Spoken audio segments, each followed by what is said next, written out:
تاسو د ټولو په اجازت تر ټولو د مخه حاجي احمد خان ته، ملک شاهجان اکا ته، حاجي اختر کاکړ ته، حاجي امیر جان اغا ته، حاجي ګلاب رسالدار او په دې کار کې د دې ټولو ملګرو ته ډېر په ویاړ د زړه له تله خراج تحسین وړاندې کوم چې نن دوی د افراتفرۍ، بدۍ او بدرنګیو، جنګو او جګړو په دې روان ماحول کې کام ته، وطن ته د امید یو لاره خلاصه کړه. ګرانو وطنوالو، یار خو ټول وطن، ټول کام بدو، بدرنګي، فساد او مصیبتو په مخ اخیستی دی. بیا تاریخي ګلستان چې د دې پښتون افغان ملت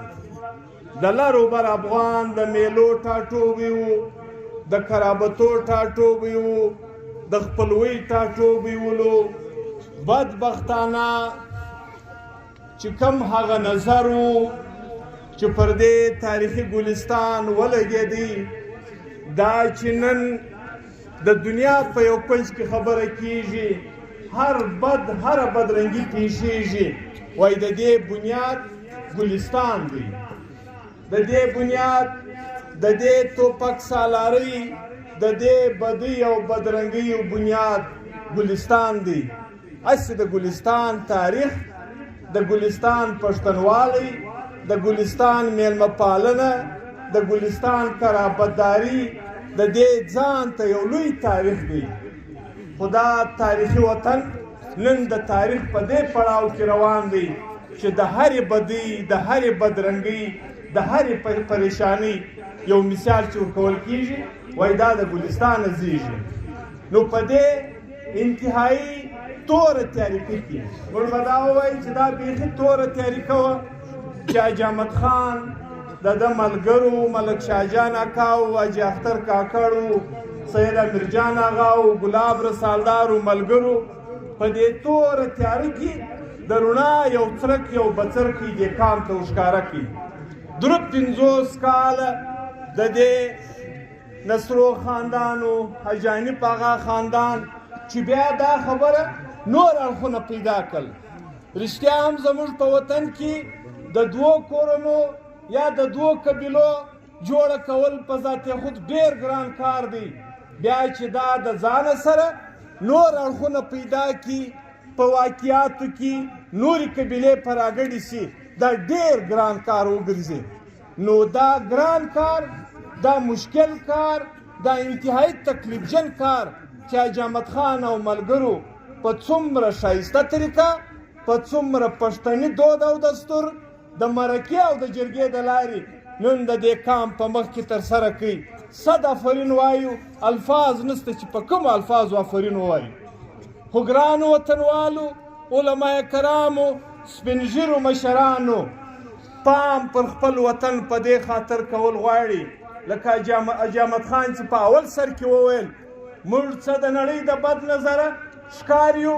څه په خپل کور کې، په خپل ملک کې د بدو نظرو ښکار یو. دا تاریخي ننګیالی پیاوړی کام چې در اصفهان او در دهلي به تاریخ و، دنیا به زموږ پر تاریخ کتابونه لیکل. دا نن د کور په جګړه همداسې اخته دی چې د هر ورور لاس د ورور په ګریبان کې دی. دا په خپل کام کې دننه ټکور تباه او برباد سو. لکه څنګه چې وویل سول، په دې وطن کې سادات چې زموږ د کام د جرګو د مخکشۍ کردار ادا کوي. یعنی تاسو فکر وکړئ د دې وطن بدبختۍ در داسې حاله ورسېدې چې درود 50 کاله د سیدانو د بدي وسول. هغه سیدان چې زموږ د هرې مرکې مخکشي کوي، مخ په وړاندې روان وي، زموږ ټول کام د دوی بدې خبرې ته ځان ته دعا ګڼي. نو چې داسې حالت ستا د ساداتو راورسېدي، نو نور کام به دې په څه اخته. ګرانو وطنوالو، ستاسو د وطن روزګار د لاسه وتلی دی، تجارت ختم سوی دی، مهنت کشي ختم شوې ده کښت و کرونده دې ختمه شوله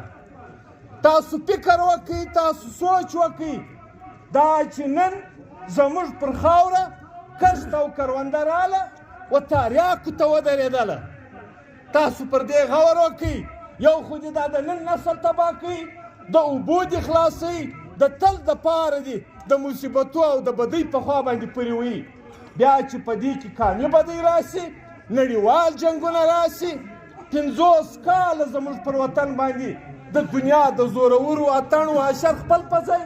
کام په خپله په ویر او په مصیبت سره اخته دی دا چې موږ ځان ته د نړۍ د سترو مسلمانانو سره یو ستر کام وایو چې موږ په دین پوره موږ په مذهب پوره موږ